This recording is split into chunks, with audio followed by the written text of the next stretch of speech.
JPA-sponsored students' living allowance to be raised. Attracting tech investments key to higher skilled, higher paying jobs.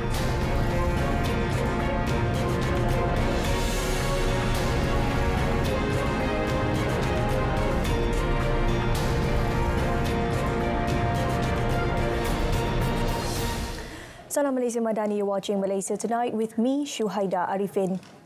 The government has agreed to raise the living allowance ESH of Public Service Department JPA sponsored students for preparatory level up to advanced degrees, both locally and abroad.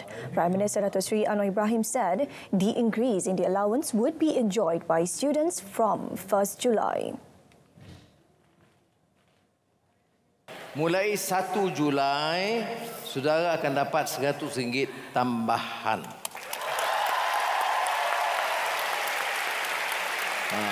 Tadi kalau diminta 250 pun, saya boleh pertimbang. Tapi tak lulus. Tapi tak lulus. Yang lulus hanya 100. According to the Premier, the allowance increase involved 15% of ESH for JPA-sponsored overseas students, except for first-degree students in the United Kingdom, UK, whose ESH was raised on 7 November 2022. In addition, it involves RM100 increase in ESH per month for domestic JPA-sponsored students according to the level of study. He also said that the increase in the ESH rate involves an increase in financial implications amounting to about RM52.03 million for 6 months starting this July, which will benefit 43,595 JPA-sponsored students. The Premier added that the increase in the ESH rate is one of the government's efforts to deal with the high cost of living, especially for B40 students who live in big cities overseas.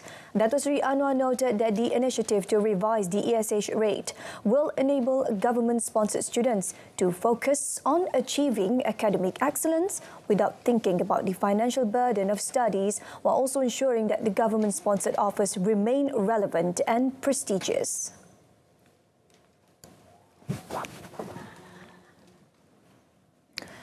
The third phase of the Rahmah Cash Aid STR for the B40 group recipients will be disbursed before the Aidil Adha celebration. Prime Minister Dato' Sri Anwar Ibrahim said the payment involved an allocation of more than RM2 billion, benefiting 8 million beneficiaries nationwide. Yang penting ini ialah tentang sumbangan tunai rahmah fasa 3 yang melebihi RM2 bilion, bilangan penerima 8 juta, itu akan disalurkan sebelum hari haji insya-Allah, dan juga belia RM200, belia 18 hingga 21 tahun akan disalurkan sebelum minggu ketiga. Speaking in Parliament today, Dato' Sri Anwar, who is also the Finance Minister, said a total of RM158 billion, or 41% of the entire 2023 budget, had been spent as of May, and described it as the best capacity of the first quarter when compared with previous years. The Premier also said that the RM158 billion included RM3 billion for the first and second phase payments of STR, which benefited 8.7 million beneficiaries, special financial assistance to 1.3 million civil servants and over 1 million retirees, and RM3 billion for electricity bill subsidies.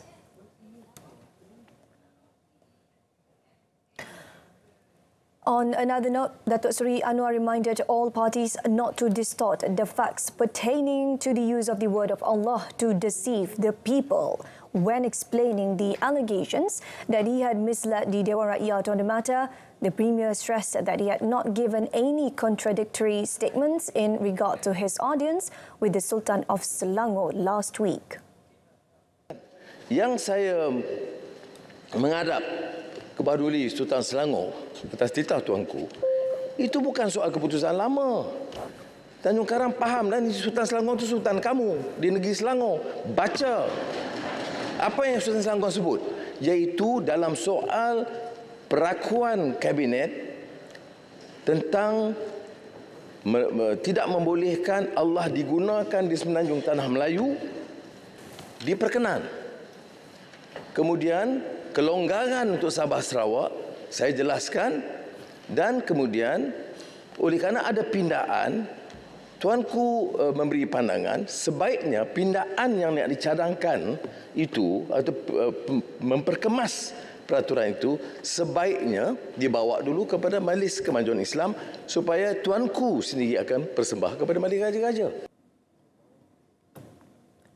Dato' Seri Anwar said this in reply to Dato' Dr. Zulkafli Hanafi, who used Standing Order 36/12 to demand for the Premier to be referred to the Rights and Freedom Committee for allegedly making contradictory statements. Dato' Dr. Zulkafli referred to Dato' Seri Anwar's statement at the Dewan Rakyat on 23rd May, denying the allegation that the government did not refer to the Yang di-Pertuan Agong before withdrawing its appeal on the High Court's decision concerning the use of the word Allah. According to him, this was because the Sultan of Selangor, Sultan Sharafuddin Idris Shah's statement implied that the government had not referred the matter to the Conference of Rulers before withdrawing the appeal. In the statement, the Sultan, as the National Council of Islamic Religious Affairs (MKI) chairman, also called for the issue to be taken to MKI's meeting in August before it is further discussed at the Conference of Rulers meeting in October. The Attorney General's Chamber AGC has yet to decide on the third representation by Crack House Comedy Club owner Muhammad Rizal Van Gezel for the 3 charges of improper use of the network facilities made against him to be dropped. Deputy Public Prosecutor Nur Haslinda Chiksman told Sessions Court Judge Priscilla Hemamalini Nadarajan that the prosecution had received a representation filed by Muhammad Rizal on 7th June. Lawyer M. Pravin, representing Muhammad Rizal, confirmed the matter, and following that, Priscilla set 26 June for the prosecution to inform the court of the decision on the representation. The first representation by Muhammad Rizal was dismissed by the AGC on 20th January this year, and the second last 31st May. Muhammad Rizal 40 was charged with making and initiating the transmission of offensive communications with intent to offend others via Facebook, Instagram and TikTok between 4th and 6th July last year. The charges were framed under Section 233, Subsection 1 of the Communications and Multimedia Act 1998, punishable under Section 233, Subsection 3 of the same Act. It provides a maximum fine of 50,000 ringgit or imprisonment not exceeding 1 year or both, and shall be further fined 1,000 ringgit for every day that the offence is repeated after conviction, if convicted. Yang di-Pertuan Agong Sultan Abdul Lari Ayatuddin Al-Mustafa Billah Shah today granted an audience with they presented the instrument of appointed to 16 judges in a ceremony at Istana Negara. Raja Pemaisuri Agong Tunku Aziza Aminah Maimunah Iskandariah was in attendance.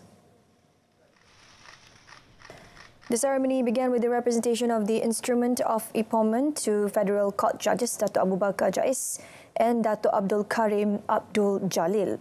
This was followed by Court of Appeal Judges Dato' Azmi Arifin, Dato' Azhari Kamal Ramli, Dato' S.M. Komathi and Dato' Dr. Chu Ka Singh. Also received the instruments of appointment were 10 High Court Judges. Chief Judge of Malaya, Dato' Muhammad Zabidin Muhammad Diah, and Chief Judge of Sabah and Sarawak, Tan Sri Dato' Abdul Rahman Sabli, witnessed the ceremony. Also present were Deputy Minister in the Prime Minister's Department for Law and Institutional Reform, Ram Kapal Singh, Chief Justice Tun Tengku Maimun Tuan Mat, and Court of Appeal President Tan Sri Dato' Ammar Abang Iskandar Abang Hashim.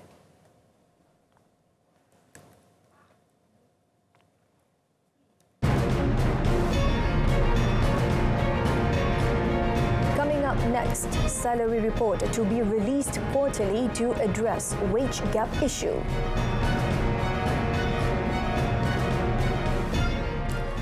Malaysia recognises the importance of continuing to attract quality investments and produce the right products, especially products with a higher complexity to manage risk to trade growth. Investment, Trade and Industry Minister Tengku Datuk Seri Zafrul Abdul Aziz said it is imperative that Malaysia creates an enabling environment that attracts and supports the right kind of investments, which fosters industrial development to manufacture products with a higher complexity score. Tengku Datuk Seri Zafrul said the support will in turn facilitate a higher export revenue due to the increased complexity of our exports and economy. Cycle between those three key elements in our economy that we can really claim ourselves to be pro-industry, pro-investment and pro-trade. So, and it's only then that we can generate higher skill, higher paying jobs for our SMEs and of course for our rakyat. He said this during the unveiling of the Malaysia External Trade Development Corporation MATRADE Digital Trade Platform (NDTP) today. The minister also said both trade and investment are essential components of the nation's gross domestic product growth. The minister said that one key long-term solution is to ensure that Malaysia produces more complex and sophisticated products for exports facilitated by digitization, automation, robotics and other tech-based enablers to ensure the sustainability of Malaysia's future economic growth. The government will soon release the National Statistics Department's Salaries and Wages Survey report on a quarterly basis as opposed to annually now. Economy Minister Rafizi Ramli said that this move would allow employees to be more sensitive to the labour market demand and avoid being underemployed. Elaborating further on the matter, Rafizi said the move will help society when it comes to their wages, and by making the report public more regularly, it will become a good benchmark when it comes to getting employed. He also said that it would make the labour market more competitive in terms of hiring talents. However, the ministers noted that the government will also be involved in terms of policies, incentives and frameworks. The wage gap issue, he said, cannot be resolved by itself, and there must be a pathway which is where the compiled data, it will allow the labour market to be more dynamic and agile. Rafizi added that the initiative will be implemented by next month following approval from the Cabinet. Ataupun data yang belum pernah dibuat perlu dimaklumkan kepada Kabinet, dan insyaAllah it will be announced lepas Raya Haji. The report includes the number of employed individuals and median wage based on job categories, age groups and education achievement. He was met by reporters after launching the Belanjawan Guide mobile application at the Employees Provident Fund EPF headquarters today. The Health Ministry MOH will conduct a study this year to review the country's actual needs for different categories of human resources for health. Its Minister Dr. Zaliha Mustafa said the study would take into account the impact of new policies introduced after 2016 and the health needs of the population. According to the minister, through a statement released today, with the study, the distribution and requirement of health personnel nationwide can be clearly mapped and projected.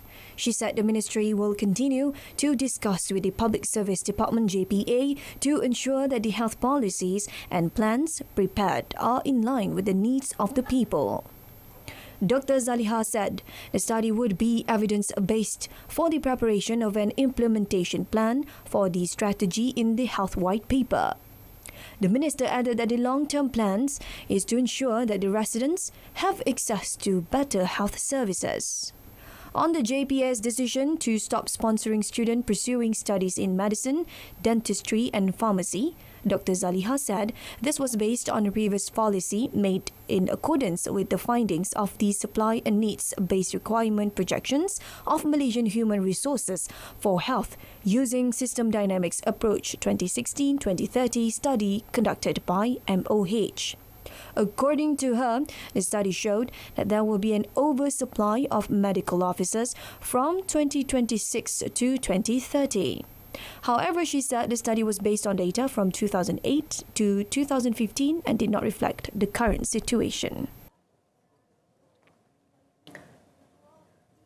Foreign Minister Dato' Seri Dr. Zamri Abdul Kadir has mooted an idea of Digital Resilience Initiative (DRI) framework rooted in the values of Malaysian Madani to prevent and counter violent extremism in the digital realm. He also underlined 4 key strategic areas under DRI: awareness and knowledge, support and empowerment, regulation and accountability, and cooperation and collaboration. This idea represents a commitment, or rather a call for action, to fostering an online community that is not only safe but also respectful, trustworthy, compassionate, and promotes peaceful coexistence, tolerance, and healthy multi-religious and multicultural engagement. The minister noted that this idea represented a call for action to foster an online community that is not only safe but also respectful, trustworthy, compassionate, and promotes peaceful coexistence, tolerance, and healthy multi-religious and multicultural engagements. He said this at the Southeast Asia Regional Centre for Counter-Terrorism International Conference. His keynote address was delivered by his Deputy Datuk Muhammad Al-Amin. Dato' Seri Dr. Zamri added that the DRI involve efforts to promote digital literacy as a core competency, including through the education system. The Sarawak government is steadfast in their commitment to a net zero carbon future and has taken the lead in many clean energy initiatives to form the foundation for a sustainable and vibrant economy. Sarawak Premier Tan Sri Abang Johari Tun Openg said at the same time they also intended to position Sarawak as a clean energy hub for the region. He said he wholeheartedly believes that a low-carbon economy is not a zero-sum game but a win-win endeavour. Tan Sri Abang Johari said this when delivering his keynote address at the International Energy Week 2023 in Kuching today. He said clean energy will power Sarawak's green economy, create new jobs in sectors and industries that are environmentally sustainable. He added the Sarawak government has laid down the foundation of green economy to spur the growth and development of the region. Tan Sri Abang Johari said the state government has laid down the foundation of their green economy to spur the growth and development of the region, aspiring to achieve over 15% of income from foreign markets, including returns from power exports. By exporting renewable energy to neighbouring countries, he said Sarawak can leverage their natural resources and position themselves as a vanguard in the energy transmission across the region. The Employees Provident Fund EPF is aiming for the group's investment income to improve in the second quarter of 2023, given the improvement and stability in the global and domestic economy. EPF Chief Executive Officer Dato' Seri Amir Hamzah Azizan said easing concerns over issues such as interest rate hikes will help in generating better returns during the quarter compared with first quarter 2023 and 31st March this year.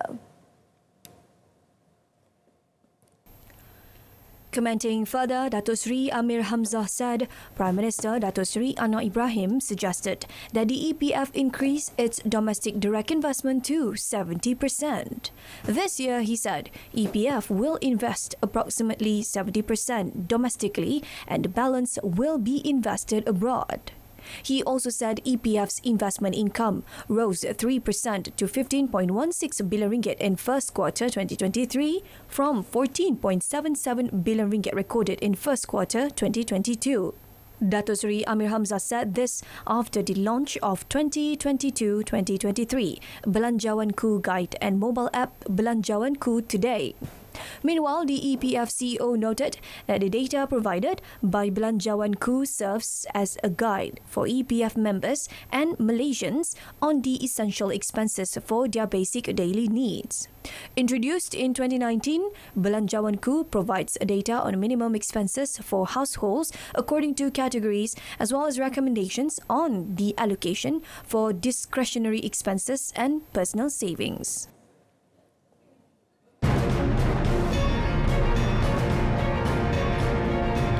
Still ahead, Nottingham streets cordoned off after 3 found killed.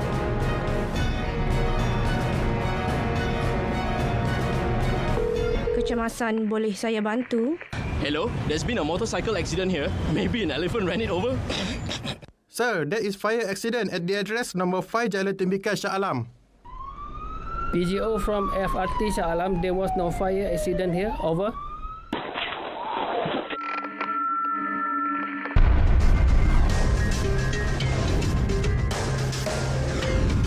MERS 999. Use it wisely. UK police on Tuesday locked down the central English city of Nottingham after 3 people were found dead and a van tried to mow down 3 others. A 31-year-old man had been arrested on suspicion of murder, police said, adding that they were also investigating the incident involving the van that they believed was linked. Police were called just after 4 a.m. local time after 2 people were found dead in the street. The body of a man was also found at another location. A police statement said the 3 people involved in the van incident were being treated in hospital. Local resident Glenn Cretton said he was woken up at around 5 a.m. by the sound of a series of police cars passing his home. Television footage of Nottingham showed the centre of the city cordoned off with a heavy police presence. A 31-year-old was arrested on suspicion of murder and was in police custody.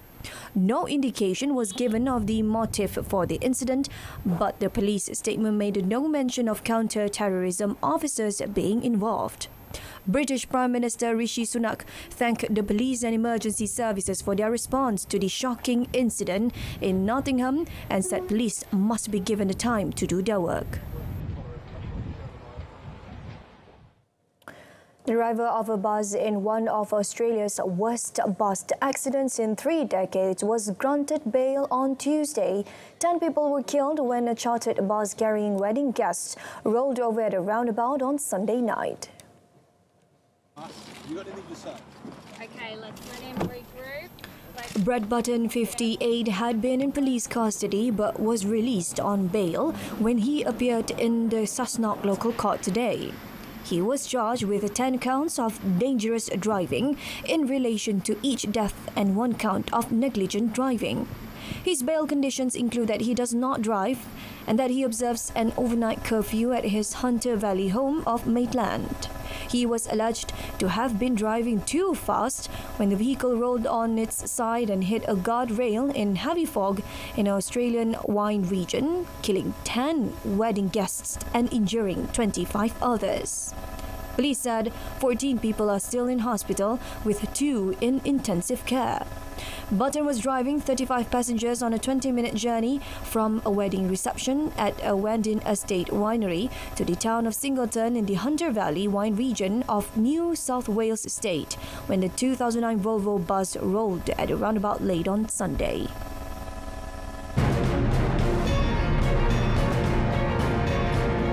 Coming up in sports, Harimau Malaya gear up for Solomon Islands friendly. Stay with us.